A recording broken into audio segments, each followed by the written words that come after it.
Scylla's Venturi awoke to the sound of a Martian dust storm pelting his bunker like a sandblaster on overdrive. It was the kind of morning where you just knew things were going to go sideways. He rolled out of his cot, scratching at the stubble on his chin, and flicked on the grimy light overhead. The bulb flickered reluctantly to life, casting a jaundiced glow that perfectly matched his mood. "Rise and shine, you lazy bastards," he barked, kicking the foot of the nearest cot. Corporal Trixie McAllister groaned and pulled her blanket over her head in a futile attempt to remain in dreamland. Dreamland, where everything wasn't a shade of red, and you didn't have to babysit a bunch of alien economists trying to unravel the mysteries of supply and demand. "Come on, Cap," Trixie mumbled from beneath her cocoon of fabric. "5 more minutes. Sure, Trix. And while you're at it, I'll personally ask the Martian sand to stop exfoliating the paint off the bunker." She sat up, hair a wild nest of tangles, and gave him a salute that somehow managed to be both sarcastic and sincere. "You're a prince, Cap. A real prince." The rest of the squad stumbled into the main room like zombies coming off a bad bender. Private Diego Anders, the squad's self-appointed moral philosopher, fished a toothbrush out of his boot and jammed it in his mouth, scrubbing with the enthusiasm of someone who had just realized Martian dust didn't come out of teeth easily. "Another day in paradise," Anders mumbled around the frothy mess. "Or should I say, another day on the world's largest rust bucket," Scylla chuckled, pulling on his boots. "Mars, come for the dust storms, stay because your ship's broken down and you have no choice." The mission was simple, at least on paper. Keep an eye on the aliens and make sure they didn't get too creative with their definition of intergalactic trade. Problem was, these alien economists couldn't make heads or tails of things. To them, Earth was like a flea market running on caffeine and bad decisions. They suited up and headed out into the storm, helmets tucked under their arms like they were heading into a bar fight instead of a briefing. The airlock creaked open, and they filed into the dim Martian morning. "Whoever designed these suits," Scylla grumbled, "should be sentenced to a lifetime of wearing them in sauna conditions." Trixie laughed, the sound crackling over the comms like dry leaves. "At least we matched the color scheme." The base was a hodgepodge of prefab buildings and makeshift repairs, held together by sheer stubbornness and a liberal use of duct tape. The aliens had set up shop in the largest structure, an inflatable habitat that looked more like a bouncy castle than an office of interstellar commerce.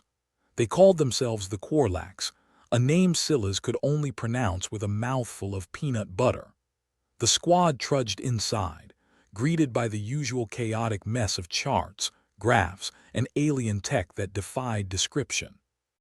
At the center of it all, Chief Economist Flirks bobbed nervously, tentacles twitching as he attempted to understand the concept of a Black Friday sale. "Ah, Captain Venturi," Flirks said, voice translating with the enthusiasm of a politician at a tax reform rally. "We were just discussing the complexities of your economic systems."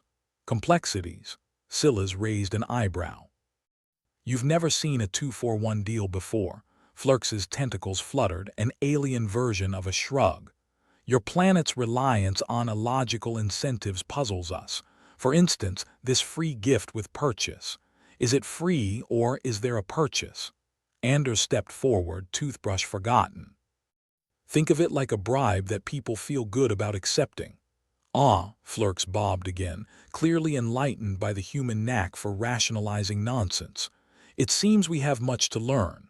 "Good luck," Trixie muttered, eyeing a stack of pamphlets titled Understanding Earth, a guide for the perplexed. "We've been trying to figure it out for centuries." The air was thick with tension, and the faint smell of something that must have been alien coffee, though it smelled more like engine grease mixed with old socks. Scylla's couldn't help but wonder if the Korlax were here to study Earth's economic systems or to write an intergalactic comedy about them. "Let's cut to the chase," Scylla said, leaning against a console that beeped and whirred in protest.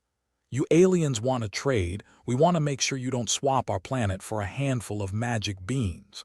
Flirks's eyes blinked in sequence, a disconcerting sight that made Scylla's grateful for helmets with visors. "We assure you, Captain Venturi, our intentions are purely economical." "Economical intentions," Anders mused, folding his arms. "That beats our usual we come in peace spiel." "Peaceful intentions," Trixie added, "usually means someone's about to get shot." They spent the next few hours locked in negotiations that felt less like diplomacy and more like explaining algebra to a cat. The Korlax couldn't get over the fact that humans willingly worked overtime for something called job satisfaction. "Job satisfaction," Flurks repeated, as if tasting the words for the first time. "Is this a form of compensation?" Scylla smirked, adjusting his helmet. "Only if you consider a migraine a bonus." By the end of the briefing, Scylla's felt like he'd run a marathon backwards. They stepped outside, the storm having calmed somewhat, leaving the Martian landscape looking like a particularly aggressive sandbox. "Well," Trixie said, stretching her arms, "that was enlightening." Anders snorted. "If by enlightening you mean pointless, then yes." "Cheer up," Scylla said, clapping a hand on Anders' shoulder. "At least we won't be the ones writing the report." As they headed back to the bunker, Scylla couldn't shake the feeling that this mission was about to go pear-shaped in a way only Martian missions could. The Korlax might have been clueless about Earth's trade systems, but they were far too interested in Earth's more valuable commodities. "What do you think they're really after?" Trixie asked, her voice barely audible over the crunch of their boots. Scylla paused, looking back at the alien habitat. "Something tells me it's not just our 2-for-1 coupons." The squad reached the bunker just as another dust storm began to howl across the plains. The door clanged shut behind them, sealing them in with the comforting smell of sweat, stale coffee, and recycled air. "Well, folks," Scylla said, slumping into his chair, "looks like we're in for a long haul." "Great," Anders said, flopping onto his cot. "I've always wanted to see what insanity looks like up close." Trixie laughed, kicking off her boots. "Welcome to interplanetary diplomacy." Scylla leaned back, staring at the ceiling. He had the distinct feeling that come dawn, they'd find out exactly what the Korlax were really after. Something more valuable than understanding Earth's bizarre love for Black Friday sales. "Get some rest," he said, closing his eyes. "Something tells me tomorrow's going to be a hell of a day." And it would be, because by morning the Martian sands would uncover more than just red dust. They'd reveal intentions deeper than any economic puzzle the Korlax had yet to solve. By the time Scylla's Venturi dragged himself out of bed the next morning, the Martian landscape had settled into a deceptive calm. It was the kind of calm that whispered, "Don't trust me," like a used car salesman or a politician. The storm had left everything coated in a fine layer of red dust, which added a certain charm if you were into post-apocalyptic chic. He found Trixie already up, her hair less a tangled mess and more a deliberate act of rebellion. She sat at the battered table, poring over a holographic display that showed little aliens moving supplies like ants at a picnic. "Morning, Cap," she said, her voice still rough around the edges like sandpaper. "Our friends left us a present." "Great," Scylla muttered, pouring himself a cup of something that used to resemble coffee. "Is it ticking?" "Not that kind of present." Trixie gestured to the display where one of the Korlax T-Candor was making a valiant effort to mimic a human smile. It was unsettling, like a fish trying to do the tango. Scylla sipped his coffee, grimacing at the taste. "Looks like a toothy sea urchin." "What do you think they want?" "An economics lesson," Trixie replied, flopping back in her chair. Apparently, Flurks wasn't the only one baffled by our buy one, get one deals. "Guess we should have included a manual," Scylla said. "How to understand humans, a guide for the terminally confused."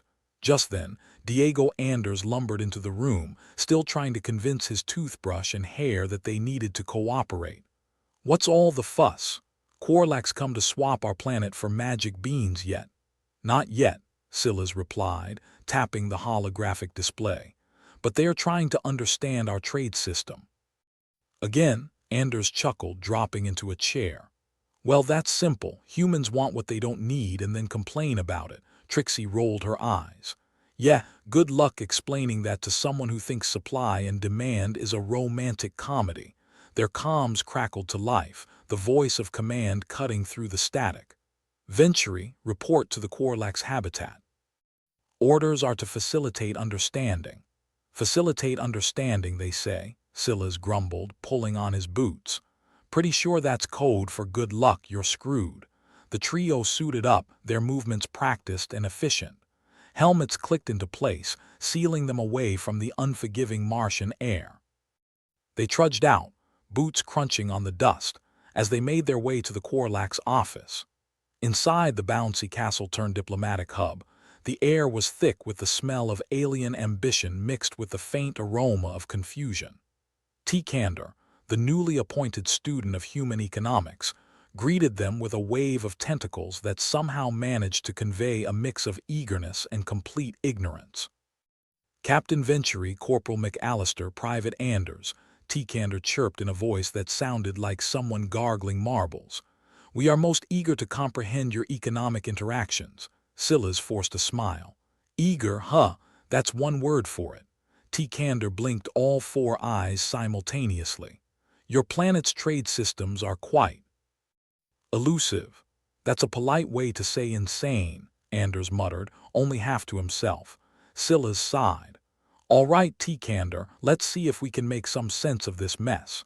They gathered around a makeshift table, which was currently serving as a mini United Nations of confusion. T. Candor produced a holographic image of a human shopping mall during a Black Friday sale, complete with people pushing carts like they were chariots in a gladiator arena. This is a sale, T. Candor asked, tentacles poised to take notes. It resembles a battle, Trixie snorted. That's because it is a battle. The spoils are cheap TV and buyer's remorse. T. Candor vibrated, a gesture they were learning meant he was thinking. And this sale benefits all parties involved. Silas leaned forward, tapping the display. Not exactly. The sellers get to move product and the buyers get to feel like conquerors for a day. It's a win-win if you're into short-lived victories. But the emotional exchange, T. Candor continued, appears to exceed the monetary one. Well, Anders said, crossing his arms, sometimes humans buy things for the thrill of it. It makes them feel alive, like they're beating the system. Or just trying to fill a void, Trixie added. Depends on your level of existential dread. T. Candor's eyes blinked at varying intervals, clearly attempting to process this. Your species engages in complex trade dynamics for emotional satisfaction. Welcome to humanity, Silas said with a shrug. We're a paradox wrapped in a mystery, sprinkled with absurdity. The alien's tentacles moved with the grace of a drunk octopus, desperately trying to reconcile the concept of emotional economics with their own logic-driven systems. This concept of emotional value is unprecedented. Silas nodded, trying to keep the conversation from drifting into philosophical territory. It's all about how it makes you feel. Sometimes the illusion of saving is enough to make people spend more. T. Candor's tentacles twitched. Illusions of value driving trade. Fascinating. More like terrifying, Anders quipped. But hey, that's Earth for you.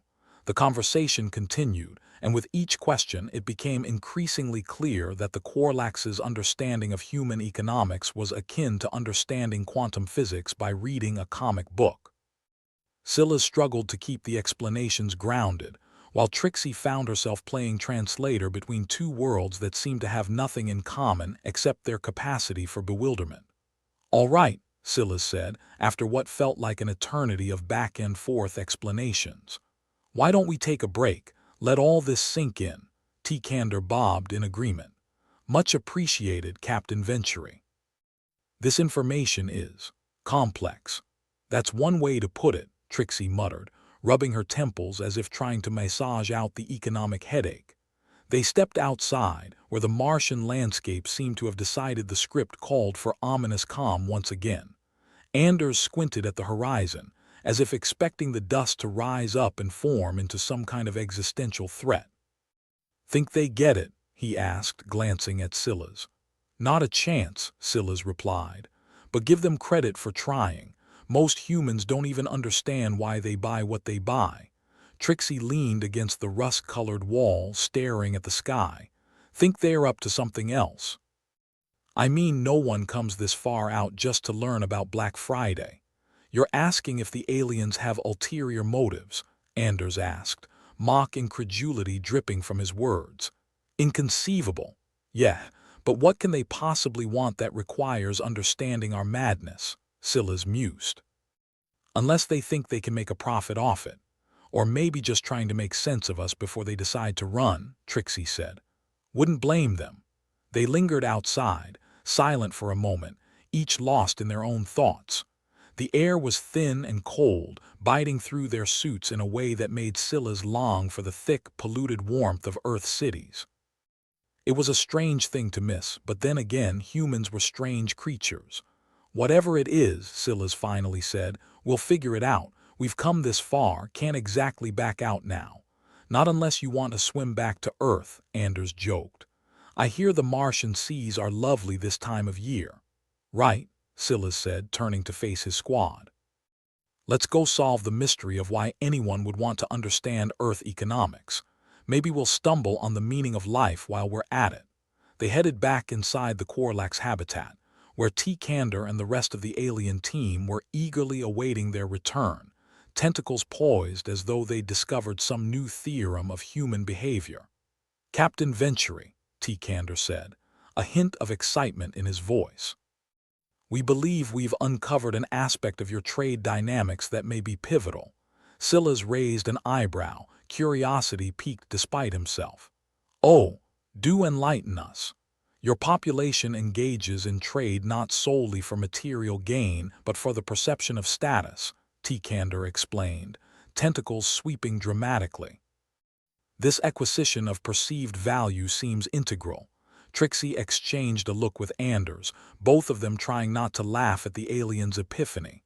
Welcome to capitalism, she said, where you are what you own, or what you pretend to own, Anders added. Status without substance. The alien team vibrated as they communicated this revelation among themselves, the room buzzing with alien chatter and the promise of newfound understanding. This status concept, T. Kander said, focusing back on the humans, it motivates acquisition beyond necessity. Pretty much, Silas confirmed. Lines up with the whole keeping up with the Joneses thing. Joneses? T. Kander asked, tilting his eyes in puzzlement. Just means trying to outdo your neighbor, Trixie explained. Or anyone close enough to see your shiny new toy. T. Kander's tentacles twitched in a gesture that seemed close to a nod. This provides clarity. Your trade is less about resource exchange and more about perceived hierarchy. Anders chuckled. And now, you know our dirty little secret. The Korlax buzzed with this newfound knowledge, tentacles tapping out a rhythm of alien understanding. Silas felt both amused and a little disconcerted by how quickly the aliens had latched onto one of humanity's less flattering traits. Captain Venturi, T. Kander said, your insight has been invaluable. We have much to assimilate. Glad to be of service, Silas replied, feeling like he needed a long shower to wash off the grime of bearing humanity's quirks to alien scrutiny. As they turned to leave, Silas caught Trixie's eye. Think they're buying it, Trixie shrugged. If they weren't before, they are now. We've given them our best show. Silas nodded, a wry smile tugging at his lips. Let's hope it's enough to keep them entertained. They filed out, leaving the Korlax to their deliberations. The Martian air felt a touch lighter now, as if the dust itself had taken a break from its relentless assault. So, Anders said, as they headed back to their bunker, think we just secured humanity's place in the intergalactic trade market, or proven we're just as insane as they thought, Trixie replied. Probably both, Silas said with a chuckle. But hey, at least we gave them something to think about. As they stepped back into the bunker, the door clanged shut, sealing them away from the alien world outside. Silas sat down heavily, feeling the weight of interplanetary diplomacy settle on his shoulders. Well, folks, he said, glancing at his squad. I think we earned ourselves a break. Yeah, Anders agreed, flopping onto his cot. Maybe next time we can teach them about reality TV, Trixie laughed, tossing her helmet aside. Or how to survive a Martian dust storm.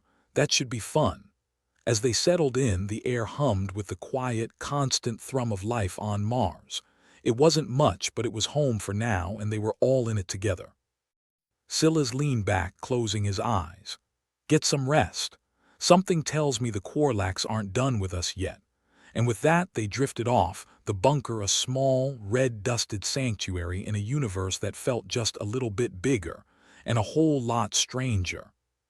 Silas Venturi stood at the center of what could loosely be described as a negotiation room, though it had more in common with a storage closet that had seen better days. Martian dust clung to the walls like an unpaid intern desperate for attention, and the ceiling fan creaked and groaned with every revolution, as if complaining about the injustice of it all. A fitting backdrop for the comedy of errors that was about to unfold. Tikander sat opposite him, looking about as frustrated as a Korlax could look, which was saying something. His tentacles flailed at irregular intervals, like a malfunctioning wind turbine, as he attempted to process the latest bout of human illogic that had been thrust upon him. On the other side, Trixie and Anders occupied their usual roles, sarcasm dispenser and cynical observer. Silas cleared his throat, momentarily drawing Tikander's attention away from his existential crisis. So, Tikander, care to enlighten us on what's got your tentacles in a twist? The alien's eyes blinked rapidly, a sure sign he was trying and failing to keep his composure. Your trade dynamics are inconsistent. Your species speaks of economics as if it were an art form, yet practices it like warfare. Well, you know what they say. Anders chimed in with a lazy grin. Humanity's the only species that can turn buying milk into a full-contact sport. Milk? Tikander asked, tilting his head. Is that an important trading commodity? Depends who you ask, Trixie replied with a shrug. Though if you're lactose intolerant, it's more of a weapon. Silas pinched the bridge of his nose. The point is, Tikander, our trade isn't exactly straightforward. There's more to it than just numbers. Yes, like emotions, Tikander said, his voice tinged with exasperation. Your species seems to have an infinite capacity for emotional complexity. Complexity's our middle name, Anders said, leaning back with a smirk. You should see our tax system. Tikander's tentacles twitched, a gesture Silas had come to recognize as the Korlax equivalent of a sigh. Your economic interactions have provoked unrest within the quarantine zone. Our analysts are confused aliens, Silas muttered. Can't say I saw that coming. Welcome to the club, Trixie quipped. We've got jackets. Silas exchanged a glance with Trixie and Anders, the silent communication of a team who'd seen it all before. All right, Tikander. Looks like we'll need to go back to basics. Let's try to simplify things. The Korlax's tentacles paused mid-flail. Your assistance would be appreciated. Great, because nothing says fun like an intergalactic crash course in human economics, Anders said, rolling his eyes. As if sensing the impending chaos, a distant rumble echoed through the room. Silas's ears perked up, his instincts honed from years of making snap decisions in hostile environments. What the hell was that? Trixie's fingers danced over the holographic display, pulling up a feed from the perimeter cameras. Her eyes narrowed as she squinted at the screen, where a group of Korlax and human workers seemed to be engaged in a heated argument. Looks like our little lesson in economics has started a minor skirmish. Perfect, Silas said, throwing his hands up in mock celebration. Just what we needed. A Martian brawl over monopoly money. We need to get out there before it escalates, Trixie said, already halfway to the door. Silas nodded, steeling himself for the inevitable chaos. All right, team. Let's go show them how humans handle a misunderstanding. The quarantine zone was a mess, but then again, what else was new? Silas surveyed the scene with the grim satisfaction of a man who knew exactly how sideways things could go and how quickly they could get there. The Martian dust storm had settled, leaving behind a landscape that looked like it had been drawn by a toddler with a thing for brown crayons. Workers, both human and Korlax, were scattered about, locked in a debate that was quickly devolving into something less than diplomatic. Scylla's could see the flash of anger in their eyes, the way their gestures grew sharper, more aggressive. It was a familiar scene, one he'd witnessed countless times before, albeit not usually with aliens. "All right, everyone," Scylla's called out, his voice cutting through the noise. "Let's take a breath and dial it back a notch." The crowd turned toward him, their expressions a mix of relief and defiance. Tikander floated beside Scylla's, his own presence lending an air of authority to the proceedings. "Captain Venturi," Tikander said, his voice carrying a note of urgency. "We must address this disagreement before it escalates." "No kidding," Scylla's muttered. "All right, folks. What's the big issue here? Let's hear it." A human worker stepped forward, his face flushed with frustration. "They're trying to change the terms of the trade without any notice, and you're not willing to negotiate," Scylla's asked, turning his gaze toward the Korlax spokesperson. The alien's tentacles twitched in a gesture that Scylla's had come to recognize as their version of a shrug. The calculations were incorrect. Adjustments were necessary. Adjustments. Anders interjected, hopping up onto a nearby crate for a better view. "Or just a convenient way to shift the goalposts," Diego, Trixie warned, though there was the hint of a smile in her voice. "Let's keep the commentary to a minimum." "Hey, I'm just here for the show," Anders replied with a grin. Scylla's raised a hand, signaling for quiet. "Look, the bottom line is, we need to find a solution that works for everyone. We're all stuck on this rock together and fighting's not gonna help."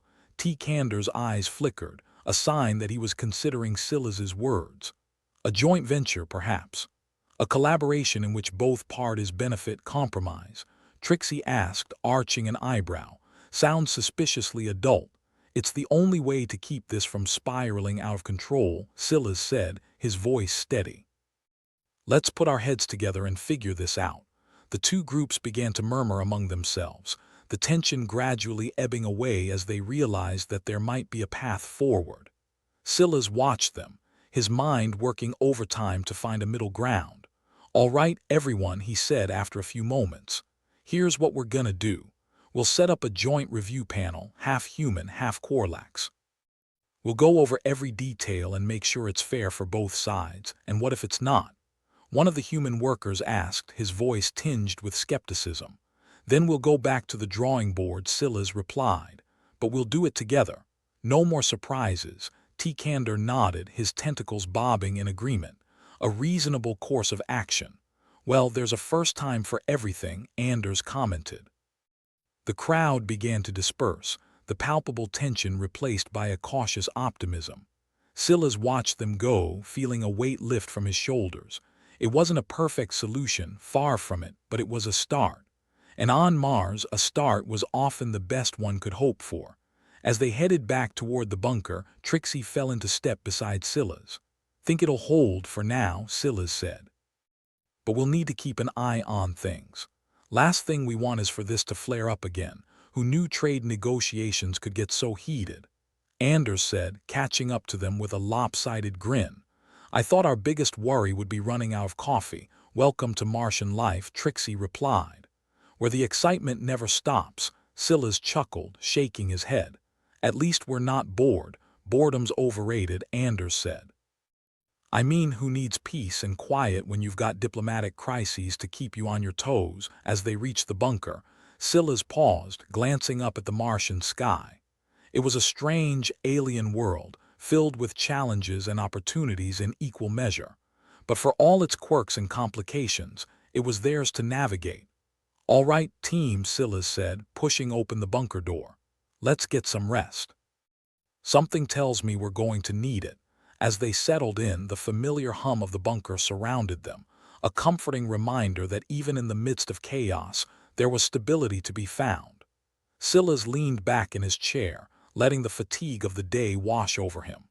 Tomorrow would bring new challenges, new misunderstandings to navigate. But for now, they'd managed to keep the peace, however tenuous it might be. And on Mars, that was a victory worth savoring. "Hey, Silas," Anders called from his cot, a teasing lilt in his voice. "You ever think about writing a book? How to negotiate with aliens and survive? Could be a bestseller." Silas chuckled, closing his eyes. "Maybe someday, Diego. Maybe someday." As the lights dimmed and the bunker settled into a quiet lull, Silas let himself drift, the weight of the day slipping away. Tomorrow would come soon enough, with all its challenges and surprises. But for now, they had a moment of peace, a brief respite in a universe that was anything but predictable, and that, in itself, was something to hold onto. Silas Venturi walked into the bunker's makeshift conference room, which was an impressive combination of cramped space, flickering lights, and a lingering smell of recent disappointment. It was the kind of room that screamed welcome to Mars, now lower your expectations. The creaky ceiling fan hummed with the cadence of a dying robot, which, given their luck, might actually happen next. He was greeted by Dr. Neva Callisto, the economist they had hastily summoned from Earth. Her reputation was solid, sharp as a laser, and twice as likely to cut you down to size. She was leaning over the holographic display, her fingers dancing over the controls with the kind of mastery that suggested she could probably rewrite the universe's code if given a decent cup of coffee. "Captain Venturi," she said, without looking up. Her voice had the sharpness of a just-opened can of Martian oranges. "I hear we have a delightful cluster of intergalactic miscommunication on our hands." Silas offered a thin smile, the kind that suggested he'd rather be anywhere else, perhaps even inside a live volcano. "Dr. Callisto, welcome to our little piece of the solar system's most confusing trade standoff." She gave a non-committal hum, which Silas took to mean as "go on." He gestured at the holographic display, which was currently showing a looping animation of little aliens and humans in a tug-of-war over a giant credit symbol. "Figured a visual aid might help." "Adorable," she said dryly. "What's our approach? I assume you want to avoid turning this into an interplanetary wrestling match." "That's the hope," Silas said, folding his arms. "We need to convince both sides that they are arguing over semantics and not substance. Maybe if we can show them the benefits of cooperation, they'll stop using Mars as a cosmic boxing ring." "And here I thought economists were the only ones who argued over trivialities," Callisto quipped, finally looking up. Her eyes were sharp, assessing. "Any suggestions that don't involve bribery or hostage negotiation?" Silas shrugged. "I thought we'd start with some simulations. Let them see firsthand what happens when the trading system collapses." Callisto nodded, her fingers flying over the controls. The holographic display shifted, showing a series of charts and graphs that made Silas's eyes glaze over. "All right. Let's show these aliens what happens when you let economists loose in your sandbox." As the simulation started, Trixie and Anders filed into the room, clearly having overheard the conversation. "Are we finally getting to the good part?" Anders asked, a grin plastered on his face that suggested he was rooting for chaos just to alleviate the monotony. Trixie set herself up on a stool, arms crossed, exuding an aura of skepticism that was practically her signature scent. "If by good part you mean making aliens and humans question their life choices, then yeah." Dr. Callisto cast a glance at them. "What a charming crew you have, Captain Venturi." Silas chuckled. "They keep me on my toes." The display flickered, showing a simulated scenario where trade negotiations broke down completely. It was a delightful montage of virtual chaos, featuring plummeting economies, riots, and a small digital goat inexplicably wandering through the scene. "Is the goat really necessary?" Silas asked, raising an eyebrow. Callisto gave him a look that suggested she thought it was essential. "Every scenario needs a scapegoat," Anders snorted. "I like her," the feed continued, showing the collapse of trade routes and the descent into economic anarchy. It was all neatly compiled, with helpful annotations pointing out exactly where things went wrong and why ignoring economists was generally a bad idea. "All right, so what are we looking at here?" Trixie asked, leaning forward. "An illustration," Callisto replied. "Of what happens when species that are so dependent on each other decide they'd rather fling space debris than work together." "Charming," Trixie muttered. Silas cleared his throat. "Okay, and how do we present this to our friends outside without causing a riot?" Callisto tapped a button, and the display shifted to a more hopeful scene, a bustling marketplace with both humans and Korlax trading in harmony. "We offer them a vision of success, show them what they can achieve if they get their collective heads out of their asses." Anders clapped his hands together. "Finally, a reason for optimism. I was beginning to think we'd all end up wearing tin foil hats and talking to imaginary friends." "Don't write that off just yet," Trixie chimed in, smirking. "Could be useful if this fails." With a plan in motion, Silas gathered his crew. "All right, let's get this dog and pony show on the road. We need to sell this idea before someone decides to go nuclear on our trade agreement." As they made their way back to the quarantine zone, Silas couldn't help but feel the weight of the task ahead. The stakes were high, and failure wasn't an option. Tensions had been building like a poorly constructed sandcastle, and one wrong move could send the whole thing crashing down. They arrived to find the Martian landscape much the same as before, a barren expanse dotted with the disgruntled faces of workers, both human and alien. The simmering discontent was palpable, a tension that hung in the air like a bad smell. "All right, folks," Silas began, stepping forward with all the confidence of a man who'd rather be anywhere else. "We're going to try something different." The crowd watched him with a mixture of skepticism and mild curiosity, which was about the best he could hope for. Dr. Callisto set up the holographic projector, and soon the chaotic simulation played out for all to see. The room was silent as the visuals unfolded, the stark contrast between the potential for disaster and the promise of prosperity impossible to ignore. "This is what we're facing," Callisto said, her voice carrying the authority of someone who'd seen it all before and was unimpressed. "If we continue down this path, it's not just about the numbers. It's about survival, yours and ours." The murmurs began, quiet at first but growing in intensity.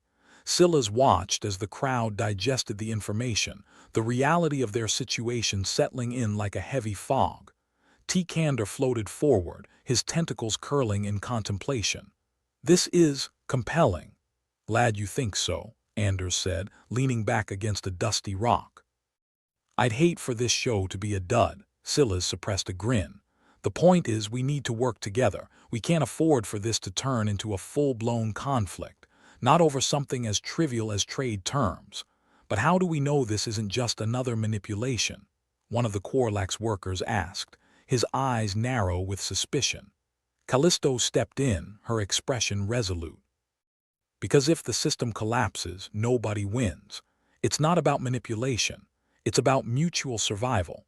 The debate raged on, but Silas could see the tide was turning. The visuals had done their job, planting seeds of doubt in the minds of those who'd been so sure of their positions. As the crowd dispersed, still murmuring among themselves, Silas released a breath he hadn't realized he was holding. It wasn't a victory, not yet, but it was progress. "Think it'll stick?" Trixie asked, falling into step beside him. "Depends," Silas replied, rubbing the back of his neck. "If they see sense, maybe. If not, well, I hope they enjoy the company of that digital goat." Anders chuckled, shaking his head. "You're an optimist, Captain. I never would have guessed." "Don't get used to it," Silas said. "I figure I can indulge in optimism once a year. Consider this my quota." As they made their way back to the bunker, Silas couldn't shake the feeling that they'd just barely avoided disaster. But he knew it was far from over. The real test would be whether they could maintain this fragile peace long enough to implement real change. Inside the bunker, Kander lingered, a curious expression on his alien features. "Captain Venturi," Kander, Silas acknowledged, gesturing him inside. "I must admit," the Korlax began, "this situation has prompted reconsideration among our economists. They are questioning the infallibility of our system." Silas raised an eyebrow, surprised. "That's quite a revelation." "Indeed." Your species has a way of complicating even the simplest matters, Tikander continued, as if discussing the weather. It is both frustrating and enlightening, Trixie snorted. Welcome to humanity, confusing the hell out of everyone since the dawn of time. Your cooperation in this endeavor is appreciated, Tikander said, his tentacles twitching in what Scylla's assumed was gratitude. Let's hope it leads somewhere productive, Scylla's replied. Last thing we need is another round of this. As Tikander left, Scylla's turned to his team. We'll keep monitoring the situation. If they start showing signs of reverting back to old habits, we step in. Good, Trixie said, because I'm starting to miss my beauty sleep. You and me both, Anders agreed, stretching his arms. But hey, at least we get to be heroes in our own little economic drama. Scylla's chuckled, though the laughter didn't quite reach his eyes. Let's just hope this isn't the prelude to another crisis. One interplanetary meltdown a day is my limit. As the night wore on, Scylla's found himself staring at the Martian sky, the stars distant and cold. He couldn't shake the feeling that they were on the brink of something monumental and that the outcome was far from certain. But for now, they had a chance. A slim one maybe, but a chance nonetheless. And on Mars, that was more than they'd started with. Hey, Scylla's, Anders called from the shadows, his voice laced with humor. You ever think about writing a book, a guide to not getting vaporized in the name of economics? Could be a page-turner. Scylla's shook his head, smiling despite himself. Maybe someday, Diego, maybe someday. As the bunker settled into a quiet lull, Scylla's allowed himself a moment of respite, knowing full well that tomorrow would bring a whole new set of challenges. But for now, they had a fragile peace, a momentary reprieve in a universe where chaos was the norm. And that, in the grand scheme of things, was something worth cherishing. The sun grudgingly peeked over the Martian horizon, casting a dim glow over the dusty landscape that looked like it was perpetually in a state of sulking. Scylla's Venturi, captain and reluctant babysitter of the intergalactic petting zoo, woke to the familiar symphony of groans from his aching joints. He rubbed his eyes, trying to shake off the remnants of an unsettling dream involving angry Martian goats and some bizarre dance-off with Tikander. He cast a glance around the bunker, where the air held the kind of tension you'd find in a room full of people who just realized the buffet was only serving salad. Trixie McAllister, already up and smirking, was sipping a cup of sludge that somehow passed for coffee. Morning, Captain. Sleep well, or did the Martian dust bunnies keep you company? Dust bunnies, boulder-sized, Scylla's replied, reaching for his own mug. And they're lousy conversationalists. Anders shuffled in, looking like he'd been dragged through a hedge backward. Another day in paradise, he grunted, collapsing into a chair. What's on today's agenda? More convincing the universe not to implode, something like that, Scylla said. We're going to try explaining to the Quarlax why their idea of friendly negotiation doesn't involve a demonstration of their superior firepower. Ah, yes. The classic we come in peace maneuver, complete with lasers and threats, Trixie quipped. Always a crowd pleaser. Scylla's checked his holopad, noting the time for the next meeting with a sinking feeling that suggested he'd prefer wrestling a Martian sandworm. The meeting was scheduled in the so-called negotiation room, which could comfortably fit about 1.5 people, but was currently expected to house representatives from both sides. They set out for the meeting, the bunker door groaning open in protest as if it knew what was coming and wanted no part of it. The Martian dust storm had finally settled, leaving a landscape that seemed to hold its breath, waiting for the next disaster to strike. The negotiation room, more of a closet with delusions of grandeur, was already filled with the anxious murmurs of humans and Quarlax alike, their faces twisted in expressions that ranged from bored to just try me. Tikander hovered near the center, his tentacles twitching like he was conducting an invisible orchestra. Captain Venturi, Tikander said, greeting them with the gesture that Scylla's hoped was a smile but resembled more of a grimace. We are prepared to present our demonstration. Great, Scylla's said, forcing a grin that felt like it might crack his face. Can't wait to see what you've got. Behold, T-Kander announced, gesturing to the holographic display that sparked to life with all the enthusiasm of a reluctant witness being called to testify. The simulation unfolded before them, a dazzling light show of Quarlax's ships maneuvering with precision, each move a calculated display of superiority. Pretty enough, Scylla's supposed, if you ignored the part where the ships casually obliterated virtual human outposts in a show of what could be generously termed diplomatic muscle flexing. This is our demonstration, T-Kander continued, his voice a melody of pride, and something dangerously close to condescension. To show we mean no harm, only that we are prepared for any outcome. Right? Trixie muttered under her breath, crossing her arms with enough force to qualify as a defensive maneuver. Because nothing says peace like a good old-fashioned obliteration. Anders leaned closer, dropping his voice to a stage whisper. I'm sensing a bit of a mixed message here, Captain. Tell me about it, Scylla's replied, eyeing the holographic carnage that was almost artistically thorough in its destruction. He cleared his throat, trying to find a tone that didn't sound like he was about to chew them out. We appreciate the thoroughness of your presentation, T-Kander, but maybe there's a way to dial it down a notch. You know, more carrots, less sticks. T-Kander's tentacles wavered, the Quarlax equivalent of a shrug. Our intention is to deter aggression, not provoke it. Your species responds to strength, does it not? Depends, Trixie interjected, her voice laced with sarcasm. Are we talking about strength in numbers or strength in making questionable decisions? Point is, Scylla's continued, trying to steer the conversation back to something resembling productive. We need to find a balance. Show them what they stand to gain, not just what they could lose. The demonstration is merely a precaution, T-Kander insisted.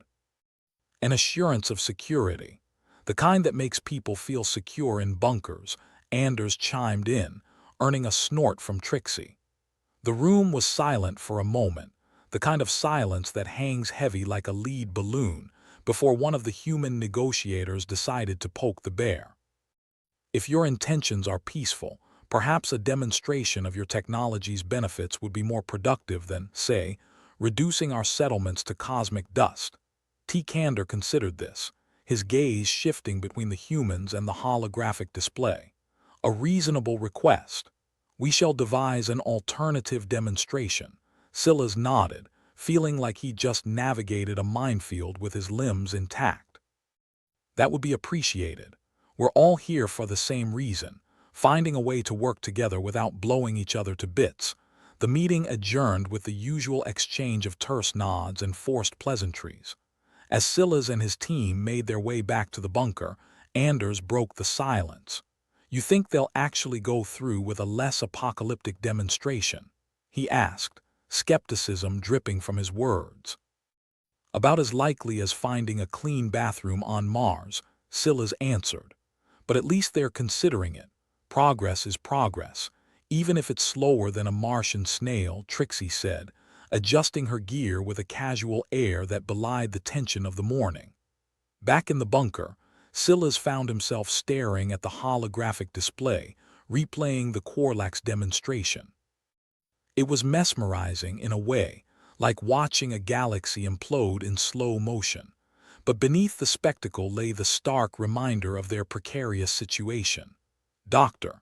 Neva Callisto, who had been remarkably quiet during the meeting, finally spoke up. They're not entirely wrong, you know. Humans do have a tendency to interpret strength as a challenge, and we have a tendency to turn molehills into mountains, Scylla's added, feeling the weight of his own words.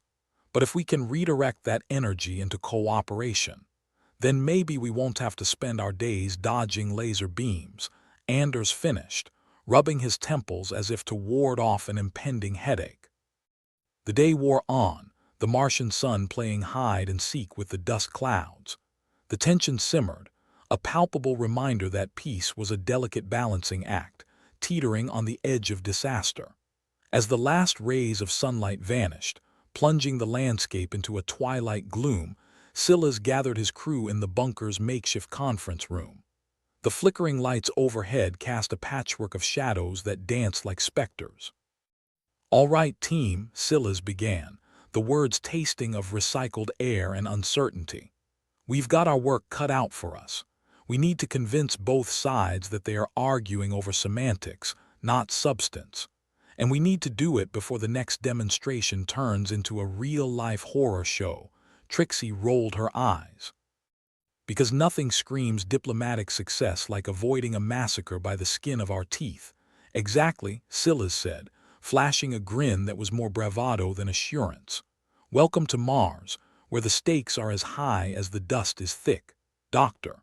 Callisto leaned forward, tapping a button on her holopad to bring up the latest data. "The Quarlax are starting to question their own economic models. If we can leverage that, we might have a chance at a real dialogue. And if not, we can always resort to interpreting their intentions through interpretive dance," Anders quipped, earning a chuckle from Trixie. "We've got one shot at this," Silas said, the humor slipping from his tone. "Let's make it count." As the meeting broke up, Silas found himself lingering, staring at the Martian sky, now blanketed in stars. Each one a tiny beacon in the vastness, a reminder of how insignificant their struggle seemed in the grand scheme of the cosmos. Yet he knew the implications were anything but small. "Captain," Trixie called, her voice cutting through the stillness. "You gonna stand there all night, or are you planning to join us for the next episode of How Not to Get Vaporized?" Silas turned, a smirk tugging at the corner of his lips. "Be right there. Just making sure the universe hasn't decided to implode while we weren't looking." As the bunker settled into an uneasy calm, Silas knew the coming days would test every ounce of their resolve. But for now, they had hope, a fragile, flickering thing in a universe that thrived on chaos. And that, in the grim reality of Martian diplomacy, was something worth holding onto. The Martian bunker was as cheery as a tax audit, and twice as hostile. Silas Venturi, captain by accident and zookeeper by necessity, paced the metal halls like a caged animal at feeding time, if that animal had a crew of sarcastic misfits and a penchant for snark. He'd been racking his brain for a way to defuse the ticking time bomb that was human-Quarlax relations. Watching the Quarlax demonstration had been like getting a front-row seat at a fireworks show where you were the target. Cultural exchange, Silas mused, practicing his best "I'm definitely not winging it" face.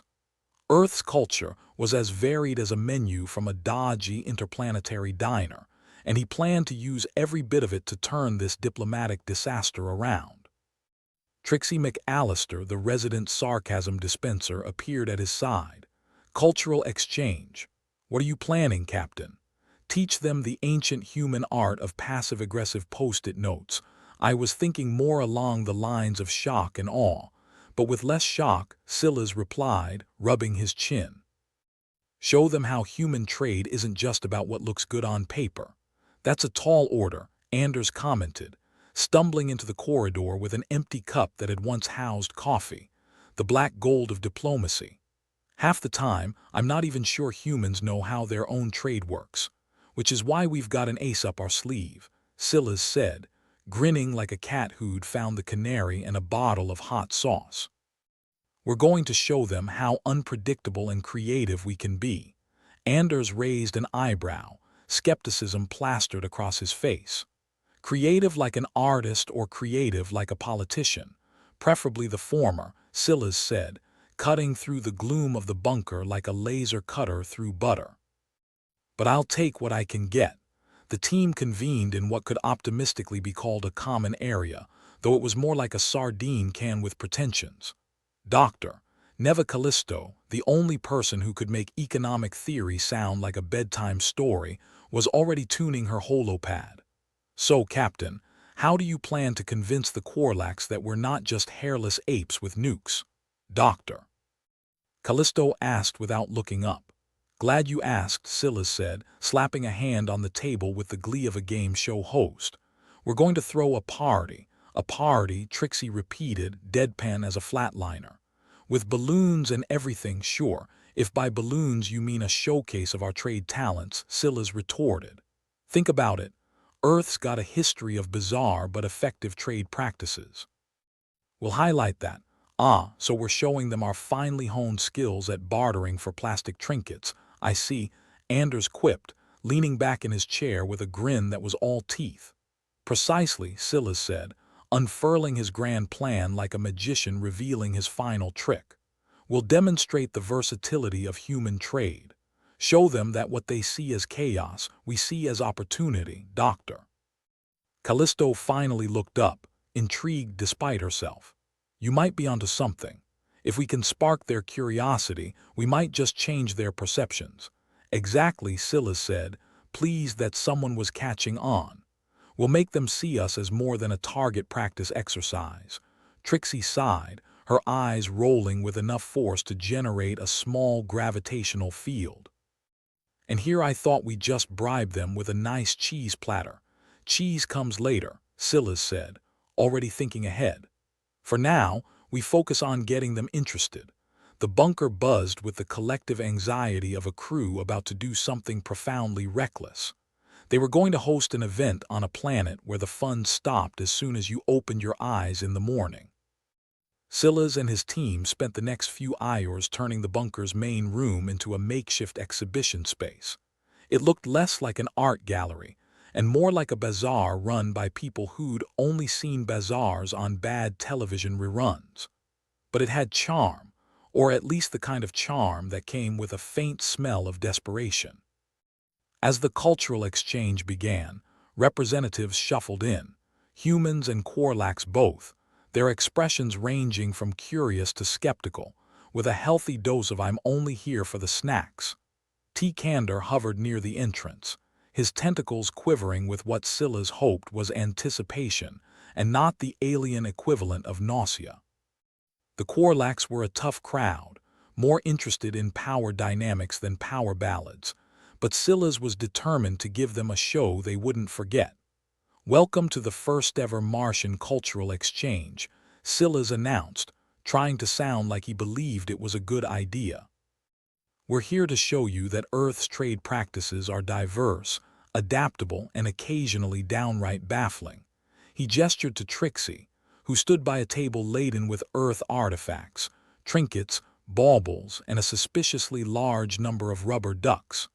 Take the humble rubber duck, she began, holding one aloft like a priest offering a sacrament. Once a bath-time companion, now a symbol of how humans can find value in the mundane. T. Kander's tentacles twitched, the Quarlax version of a raised eyebrow. And what is its significance in trade? It's not just a toy, Trixie replied, her voice dripping with mock seriousness. It's a testament to human ingenuity. We took something useless and made it a cultural icon. And occasionally, a diplomatic tool, Scylla's added with a smirk, recalling the time a minor diplomatic spat was smoothed over with a well-placed duck. The Quarlax murmured amongst themselves, their interest piqued despite their better judgment. Scylla's could almost taste their curiosity, a flavor as rare as a Martian craft beer. Next, Anders took the stage, or rather the patch of floor designated as the stage. He held up what looked like a tangled mess of wires and hope. This, he declared, is a slinky. It's a toy, sure, but it's also a metaphor for human trade practices. We try to make everything look smooth, but sometimes it's just a tangled mess. The room chuckled, and T. Kander's tentacles did that wavy thing again. Scylla's took this as a good sign, or at least not a terrible one. Doctor, Callisto wrapped things up with a demonstration of Earth's digital barter system, showing how people could trade everything from used furniture to rare collectibles online. It's not just about the transaction, she explained. It's about the connections we make and the stories we share. As the evening wound down, the Quarlax representatives lingered longer than intended, asking questions and examining the artifacts with a mix of skepticism and newfound curiosity. The tension that had hung in the air like a bad smell began to dissipate, replaced by the scent of cautious optimism. Scylla stood back, watching the exchanges unfold with a sense of satisfaction. They'd managed to plant the seeds of interest, and maybe, just maybe, it was enough to change the narrative from one of impending doom to potential cooperation. As the last of the guests departed, T. Candor approached Scylla's, his expression inscrutable. "Your presentation was enlightening."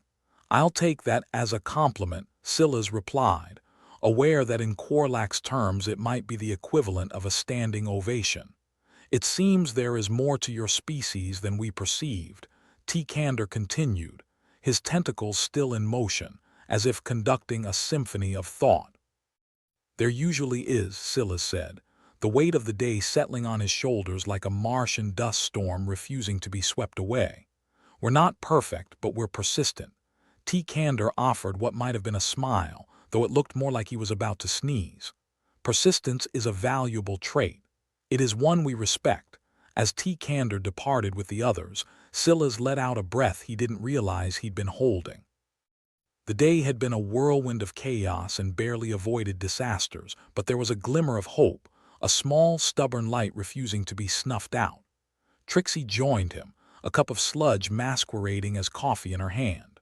"Well, that was a thing," she said, sipping the brew with the resignation of someone who'd accepted her fate. "Think it did any good?" "Hard to say," Scylla's replied, his eyes fixed on the now empty room. "But we gave them something to think about, and that's a start."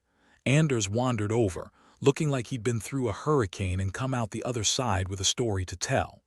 "I'll call it a win if we're all still here tomorrow." "Exactly," Scylla said, clapping him on the back. "We'll take what we can get, Doctor." Callisto joined them, folding her arms with the air of someone who'd seen it all and taken notes. "It's a beginning, at least." Scylla's nodded, feeling the weariness of the day settle in his bones like an old friend. "Yeah, it is. And tomorrow we'll keep at it. One step at a time." The team stood together, a ragtag group of misfits in a universe that didn't seem to know what to make of them. But for now they had each other and a glimmer of hope, a fragile thing in a world as harsh as Mars, but precious all the same. Scylla's Venturi stood amidst the aftermath of their cultural exchange, looking at the scattering of rubber ducks and tangled slinkies like an archaeologist surveying the ruins of a once great civilization. It was hard to tell if they'd just made intergalactic history, or if they'd be history soon enough. Still, Scylla's had a talent for optimism, or at least the kind of reckless hope that sometimes worked out. Like playing Russian roulette with a Nerf gun, Trixie McAllister, ever the cynic, surveyed the room with a critical eye. "Well, Captain, you've outdone yourself. We've officially turned a bunker into a yard sale with alien customers who don't even have pockets. Think of it as a step forward in human-alien relations," Scylla's replied, overly optimistic as ever. "We've managed to raise some eyebrows or tentacles in T. Candor's case." "Great, so we're the intergalactic equivalent of a flea market," Trixie quipped, her sarcasm as sharp as a laser scalpel. "I'm surprised they didn't try to bargain for our ship." Diego Anders wandered over, clutching a cup of what the bunker dared to call coffee, a look of mild surprise on his face. "I have to admit, Scylla's, you might have actually pulled it off. They didn't kill us for one." "Ah, the universal gold standard of success, not being dead," Scylla's nodded, clapping Anders on the back with more enthusiasm than was strictly necessary. "Doctor." Neva Callisto joined them, her holopad tucked under one arm, looking far too composed for someone who'd just witnessed the potential collapse of human diplomatic efforts, or their revival. It was hard to tell in this light. "I think they were genuinely interested," she said, her voice steady and scientific, as if she were discussing a particularly fascinating virus. "Or they were just fascinated by how low human dignity can go," Anders suggested, taking a sip of his drink and wincing as it hit like a punch to the throat. "Still, it's more than we had before," Scylla said, trying to ignore the raging storm of doubt swirling in his mind like a particularly aggressive dust devil. T. Candor glided over, his tentacles trailing behind like an afterthought.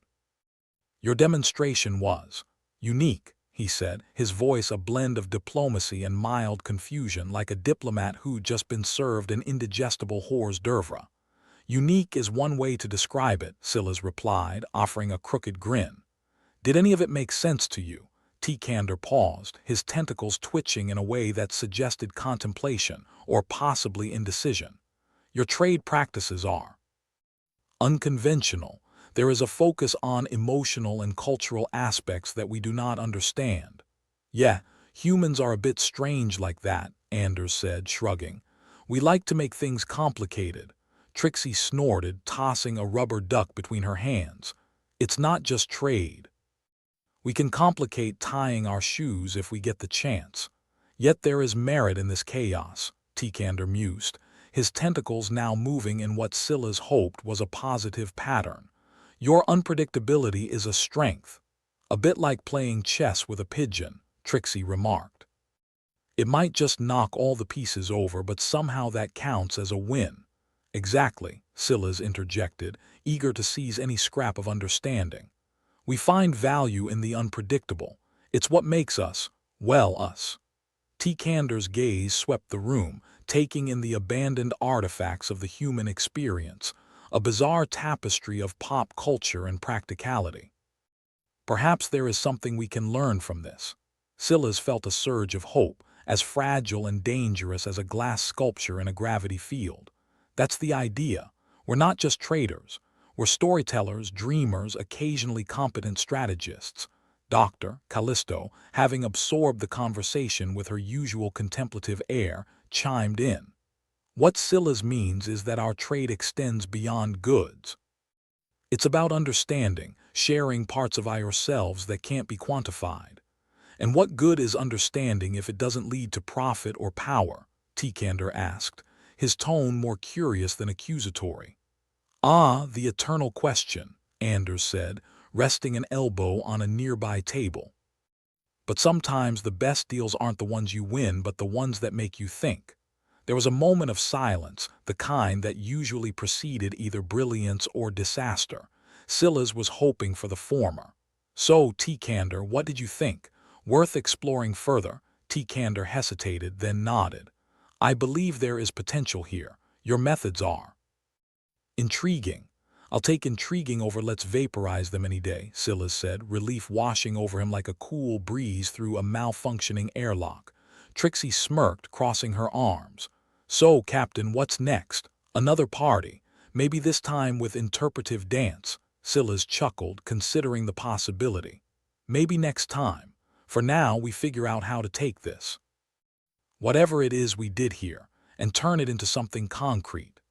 As the room began to clear, the humans and Korlax filtering out with new ideas and tiny rubber ducks in tow, Silas felt a new energy, something that wasn't quite hope, but close enough to pass for it in a dark room.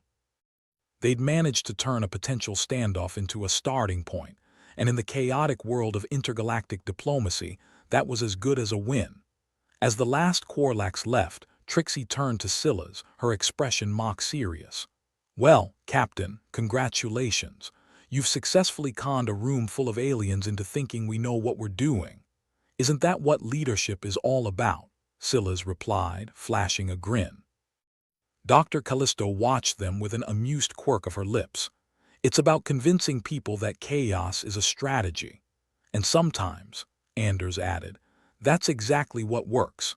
Silas looked around at his team. This ragtag bunch of misfits who'd somehow managed to pull off a diplomatic miracle with little more than a few toys and a lot of nerve. They might not have the answers, but they had something more valuable, the willingness to try, to stumble through the dark and hope they found a light switch before they broke their shins on the furniture. All right, team, Silas said, feeling the weight of command settle comfortably on his shoulders. Tomorrow, we take what we learned and push forward. It's not over yet, but we're on the right track. Anders raised his cup in a mock toast. Here's to not getting vaporized. Trixie clinked her mug against his. And to the fine art of winging it, Doctor. Callisto raised an eyebrow, the closest she came to a smile. Here's to proving that chaos has its own elegance. Together, they stood in the dim light of the bunker, a mismatched crew of dreamers and cynics, ready to face whatever the universe threw at them next.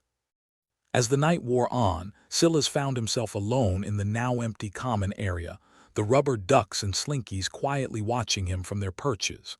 He wondered what the Quarlax were thinking, these creatures from another world trying to understand the baffling complexities of human nature. It wasn't perfect, far from it, but they'd managed a conversation, a bridge through the vast and often hostile void of space. And for now, that was enough. He leaned back in his chair, letting out a breath that carried the weight of the day with it. The stars would rise again, the Martian sun would set, and they would continue. It was never easy, but Silas had a feeling they'd find a way. After all, if there was one thing humanity excelled at, it was turning chaos into opportunity. And Silas was nothing if not an opportunist. In the end, they'd made progress by showing their flaws, their quirks, and maybe a bit of their humanity. It wasn't much, but it was a start. And sometimes, in the cold reaches of space, a start was all you needed. As he finally stood to leave, Silas gave the room one last glance. "Welcome to Mars," he muttered to himself. "Lower your expectations and prepare for surprises." With that, he flicked off the lights, leaving the room to its quiet contemplation, and walked out into the Martian night, ready to face whatever came next. With the Martian horizon still casting its dim glow over the dusty landscape, Silas Venturi sat at the edge of the bunker, the cold of the metal biting into his backside like an unwelcome truth. The morning had the air of a hangover after a party where nobody remembered why they were celebrating. But here they were, breathing and not vaporized, which was its own small victory. "Morning, Captain," Trixie McAllister said, strolling up with the kind of practiced nonchalance that spoke volumes about her late-night wanderings. She held a mug of the usual swill the bunker called coffee, grimacing with each sip like it was a dare she refused to lose. "Morning, Trixie." "Still alive, I see," Silas replied, flashing her a smile that was at least half caffeine. "Barely. I think I saw my life flash before my eyes last night, and let me tell you, it was boring as hell." Diego Anders joined them, looking like he just wrestled with his bed and lost. "Funny, I had the same experience. Only mine was a horror movie, with clowns. They say the best way to start the day is with a positive thought," Silas said. "Then again, they also say welcome to Mars, so what do they know?" As the three of them basked in the Martian morning, T. Kander appeared, his approach silent as a guilty conscience. The Quarlax had a way of moving that suggested stealth was less a skill and more a lifestyle. His tentacles drifted behind him, like he was part of some intergalactic fashion show. "Captain Venturi," T. Kander said, attempting what Silas assumed was a smile. It was the kind of expression that would have won awards for creativity if not for the unsettling vibe. "I have considered our exchange." Hopefully fondly, Silas replied, unsure if T. Kander's attempt at cheeriness was an intergalactic joke or a cry for help. "Indeed, your methods, while perplexing, have a certain charm, like attempting to understand the logic behind a child's drawing." "Well," Trixie interjected, "some of us still draw outside the lines." "Keeps life interesting or chaotic," Anders added.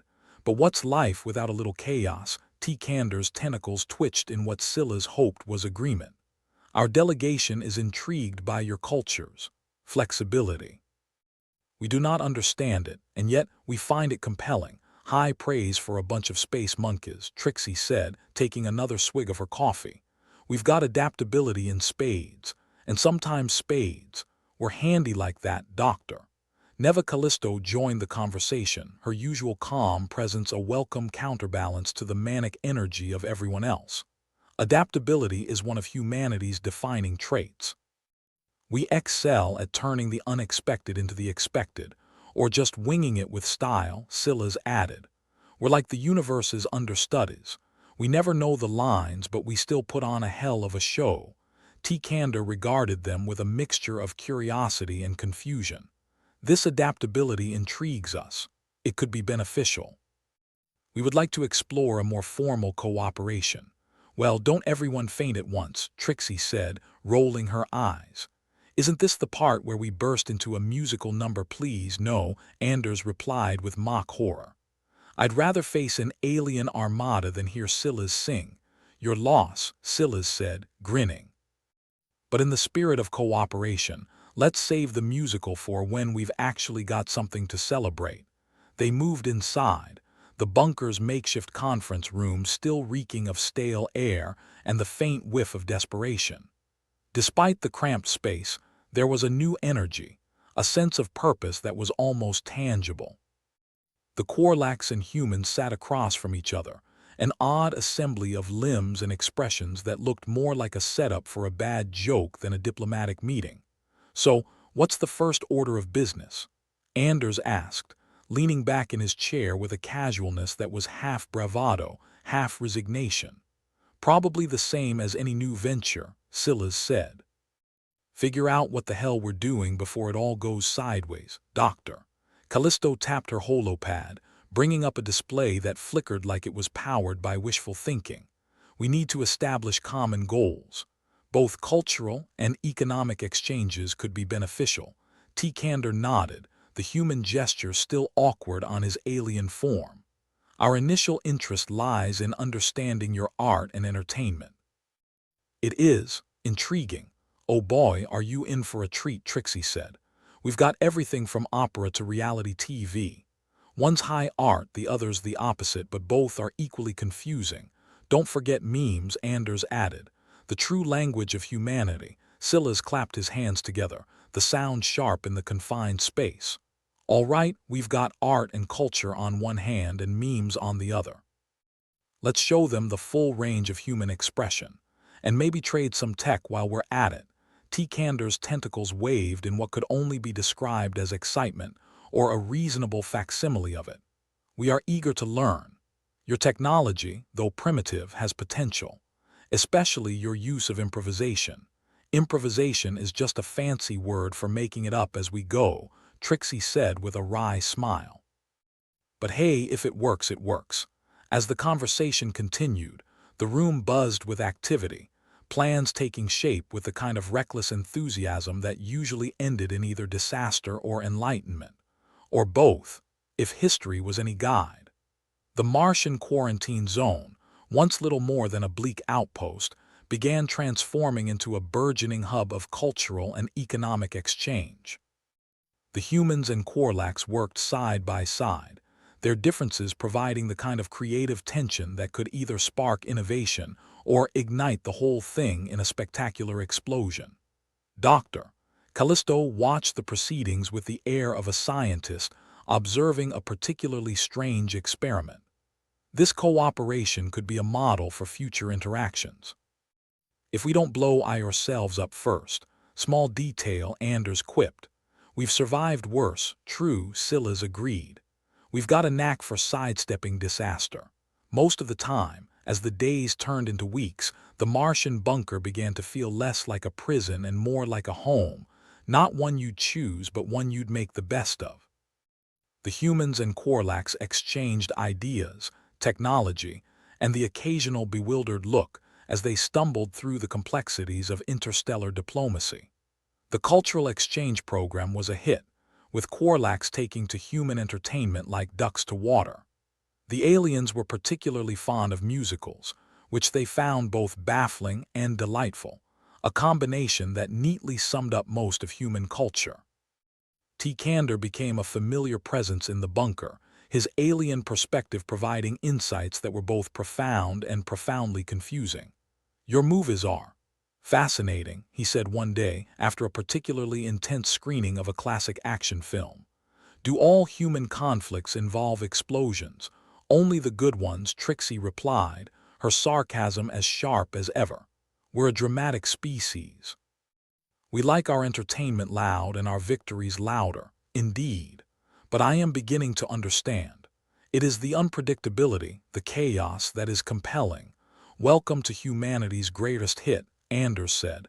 "We call it wing it and hope for the best." The economic exchanges were less flashy but equally important. The Quarlax shared energy-efficient technologies and advanced materials that made human engineering look like a child's science project. In return, humans offered innovations born from necessity, the kind of clever workarounds that came from years of making do with less. Your resourcefulness is admirable, T. Candor admitted during one of their many discussions. You turn limitations into opportunities. That's the human way, Silas said. Give us a problem and we'll solve it, or create a new one trying. As the Martian quarantine zone evolved into a vibrant hub, Silas couldn't help but feel a sense of pride. They'd managed to take a potential disaster and turn it into something positive, an achievement that felt as improbable as it was satisfying. One quiet evening, as the Martian night wrapped its cold fingers around the bunker, Silas found himself reflecting on their unlikely success. The stars were pinpricks in the sky, distant and indifferent, yet full of promise. Trixie joined him, her presence comforting in its familiarity. So, Captain, think we'll be famous, maybe, or infamous. Time will tell. Either way, we did good, she said, a rare softness in her voice. Turned chaos into opportunity. Not bad for a bunch of space monkeys. Silas chuckled, the sound echoing in the stillness. Not bad at all. As they stood together watching the stars, the Martian wind whispered through the bunker, a reminder of the world they'd come to understand, and perhaps in their own way make a little better.